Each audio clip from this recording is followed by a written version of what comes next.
Olá pessoal, estamos aqui para mais um Minuto de Luz e hoje nós vamos conversar mais uma vez sobre o perdão e sobre a reconciliação, olhando um pouquinho para o retorno de Saulo após a sua conversão, após 3 anos de deserto, no seu retorno a Jerusalém e o seu reencontro, especialmente com Pedro e os outros apóstolos na igreja de Jerusalém. Com essa reflexão a gente vai poder entender um pouquinho como que o perdão não é tão simples assim em algumas situações e como então ele pode acontecer nessas situações mais complexas, mais complicadas. Vamos juntos!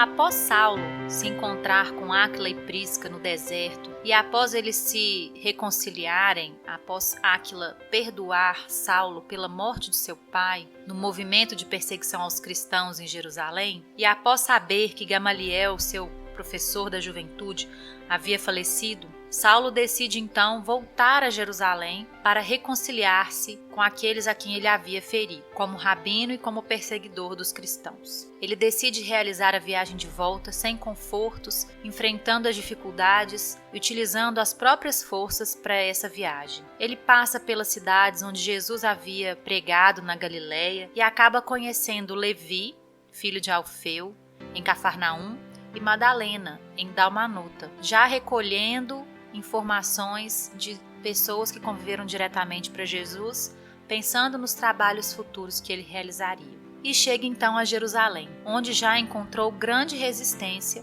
de seu amigo Alexandre, também rabino de Jerusalém, que o tomava por louco, por demente, após as notícias da sua conversão. Essa era uma prévia do que o aguardava nessa cidade e o quanto seria difícil reconciliar-se com aqueles a quem ele tinha ferido.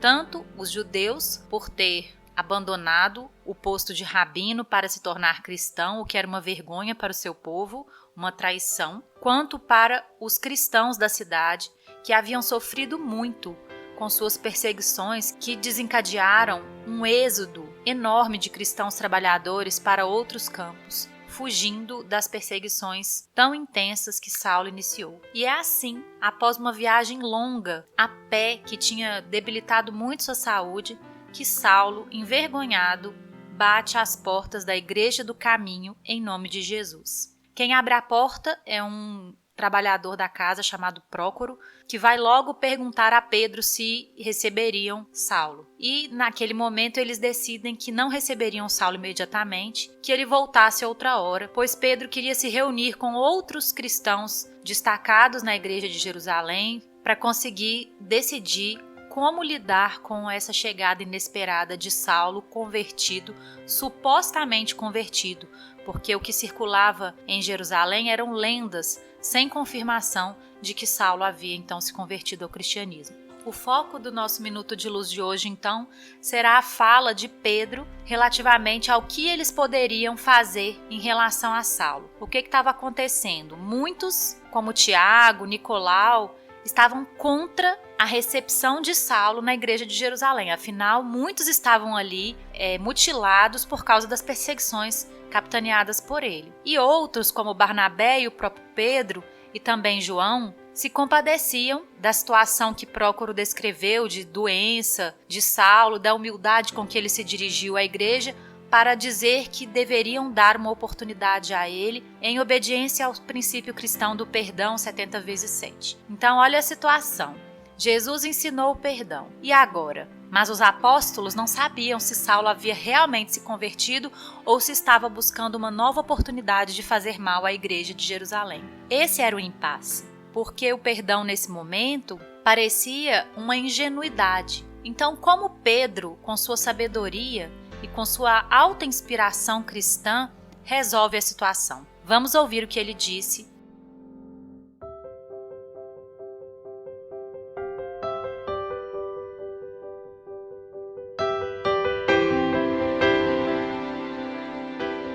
Amigos, antes da enunciação de qualquer ponto de vista pessoal, conviria refletirmos na bondade infinita do Mestre. Nos trabalhos de minha vida anteriores ao Pentecostes, confesso que as faltas de toda sorte aparecem no meu caminho de homem frágil e pecador. Não hesitava em apedrejar os mais infelizes e cheguei mesmo a advertir o Cristo para fazê-lo. Como sabeis, fui dos que negaram o Senhor na hora extrema. Entretanto, depois que nos chegou o conhecimento pela inspiração celeste, não será justo olvidarmos o Cristo em qualquer iniciativa. Precisamos pensar que se Saulo de Tarso procura valer-se de semelhantes expedientes para desferir novos golpes nos servidores do Evangelho, então ele é ainda mais desgraçado que antes, quando nos atormentava abertamente. Sendo, pois, um necessitado, de qualquer modo não vejo razões para lhe recusarmos mãos fraternas. Nosso irmão acaba de referir-se ao símbolo do lobo que surge no redil com a pele das ovelhas generosas e humildes.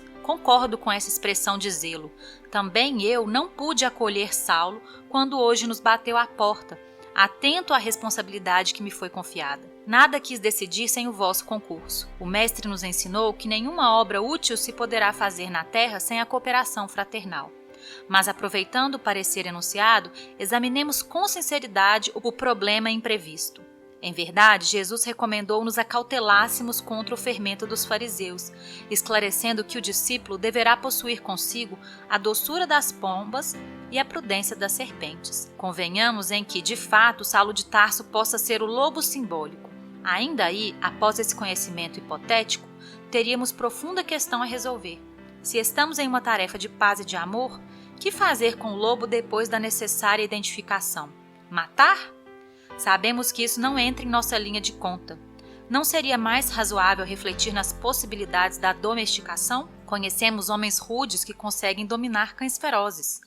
Onde estaria, pois, o espírito que Jesus nos legou como sagrado patrimônio se, por temores mesquinhos, deixássemos de praticar o bem? Desse modo, amigos, proponho convidarmos Barnabé para visitar pessoalmente o doutor de Tarso em nome desta casa. Ele e Saulo não se conhecem, valorizando-se melhor semelhante oportunidade, porque ao vê-lo, o moço tarsense nada terá que recordar do seu passado em Jerusalém. Se fosse visitado pela primeira vez por um de nós, talvez se perturbasse, julgando nossas palavras como de alguém que lhe fosse pedir contas. João aplaudiu a ideia calorosamente, em face do bom senso que as expressões de Pedro revelavam. Tiago e Filipe mostravam-se satisfeitos e tranquilos. Combinou-se a diligência de Barnabé para o dia seguinte.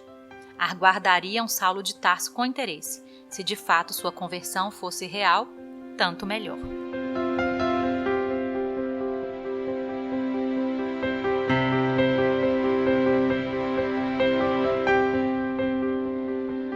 Essa fala de Pedro é de uma sabedoria tão grande. Primeiro ele diz o seguinte: se todos nós somos criminosos, como Emmanuel diz, criminosos somos todos quando formos descobertos, não existe razão para nós não perdoarmos, mesmo aqueles que nos feriram mais profundamente. Então, se todos nós em algum momento somos passíveis de erros profundos, e não nos iludamos, porque muitas das nossas qualidades são condicionadas pelas circunstâncias exteriores que nos facilitam a vida. Se nós não tivermos talvez o alimento amanhã, o que nós podemos fazer? O que crime poderemos cometer? Se alguém nos ferir, um profundo desejo de vingança pode nos visitar o coração orgulhoso. Então nunca digamos nunca para os erros que possamos cometer, pois somos muito imperfeitos. Quem de nós não pode se tornar um criminoso de uma hora para outra? E da mesma forma, quem de nós pode condenar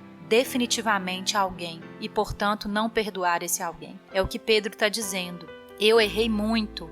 Eu mandei Jesus apedrejar as pessoas, eu apedrejei as pessoas, eu neguei Jesus 3 vezes. Por que eu não vou perdoar o Saulo, por mais que ele seja infeliz? Depois, ele responde a uma dúvida que todos estavam, se a conversão de Saulo teria sido real. Porque se não fosse real, ele poderia estar tentando mais uma vez prejudicar e perseguir a igreja cristã de Jerusalém. A isso, Pedro responde que se ele estivesse então tentando fazer o mal mais uma vez, ele era ainda mais desgraçado que antes, do que quando ele fazia essas perseguições de forma declarada e aberta. E depois ele responde à alegação de prudência dos outros irmãos cristãos, para que não se permitisse o abuso para que não se permitisse que um lobo em pele de cordeiro adentrasse a comunidade cristã de Jerusalém e prejudicasse ela ainda mais. E a essa prudência, Pedro responde da seguinte maneira: depois que nós identificamos o lobo,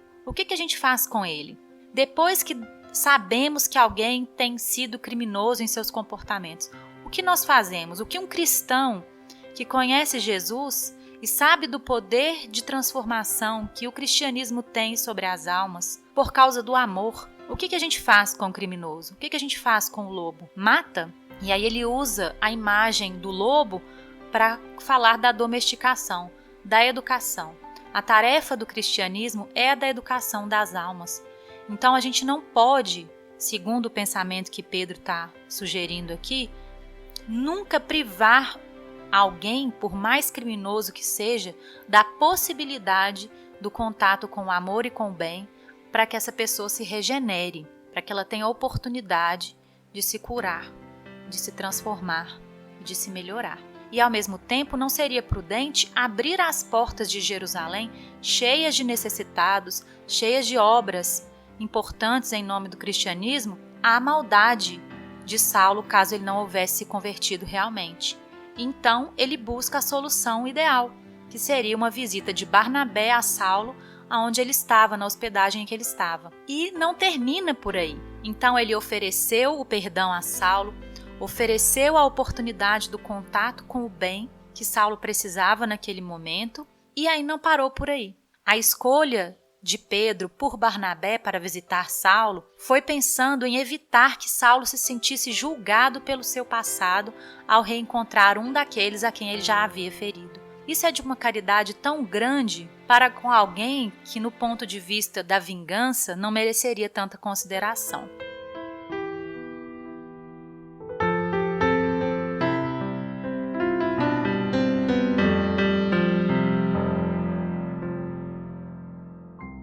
Essas reflexões nos convidam a um perdão, a um amar os inimigos de uma forma mais madura do que simplesmente uma visão ingênua do amar os inimigos.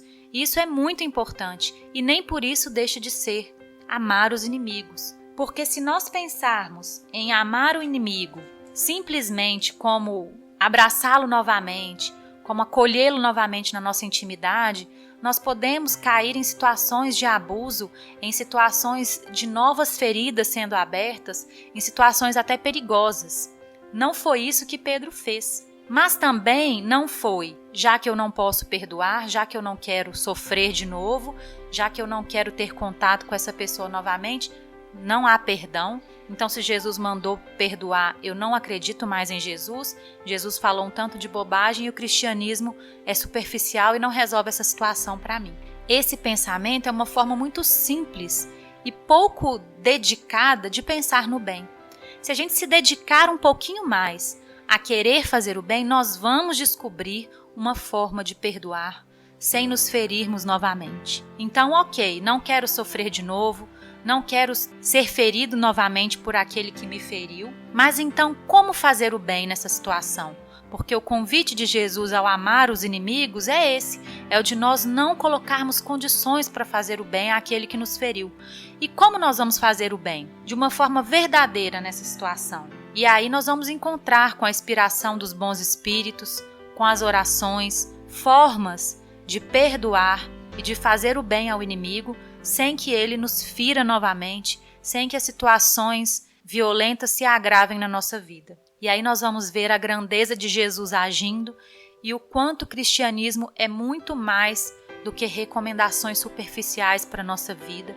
São recomendações, sim, profundas, que vêm para transformar na essência os nossos sentimentos e aqueles que nos rodeiam e as situações kármicas em que nós estamos envolvidos. E aí, toda vez que nós refletirmos bastante sobre as coisas que esse livro Paulo e Estevão tem para nos ensinar, nós vamos ouvir o eco do prefácio de Emmanuel, dizendo que os falsos desejos dos crentes e as igrejas amornecidas da atualidade justificam essa obra. Então, quando nos depararmos com o nosso desejo de não seguir Jesus, de não perdoar, vamos olhar para os nossos falsos desejos, para as justificativas enganosas que estamos dando para nós mesmos, para não perdoar, e vamos procurar uma forma mais inteligente, mais profunda de fazer o bem, de não deixar de fazer o bem, de não permitir que o ódio, a vingança, a mágoa permaneçam em nosso coração, porque isso só faz mal para nós mesmos. E como instituições também podemos refletir nisso. A instituição Igreja de Jerusalém teve uma postura perdoadora em relação a Saulo, sem expor os seus protegidos ao perigo, sem ingenuidades. Então nós temos em Paulo e Estevão o tempo todo diretrizes e formas de nos conhecermos intimamente, de nos transformarmos intimamente pelo cristianismo. Enquanto Saulo vai se transformando, nós podemos também ir aprendendo e transformando o nosso coração. E também podemos refletir enquanto sociedade, enquanto instituição, como uma instituição e uma sociedade cristãs podem agir. E vamos assim aprendendo pouco a pouco com esses livros, falando deles para aprendermos em essência essas lições que não são simplesmente para serem faladas, mas para serem sentidas, vividas, experimentadas. Pedimos a Jesus que todos que escutam esse podcast possam então sentir as vibrações que vêm da esfera de Saulo, de Estevão, de Pedro, de Chico Xavier e de Emmanuel, porque são eles os maiores que nos orientam e que nos trazem esses testemunhos para nos ajudar, para nos apoiar no nosso crescimento. Se você tiver uma dúvida, um comentário, quiser falar alguma coisa sobre esse episódio, envie um e-mail para contato@minutodeluz@gmail.com. Você também pode nos encontrar no Twitter, @minutodeluz, e vamos juntos. Um grande abraço e até a próxima!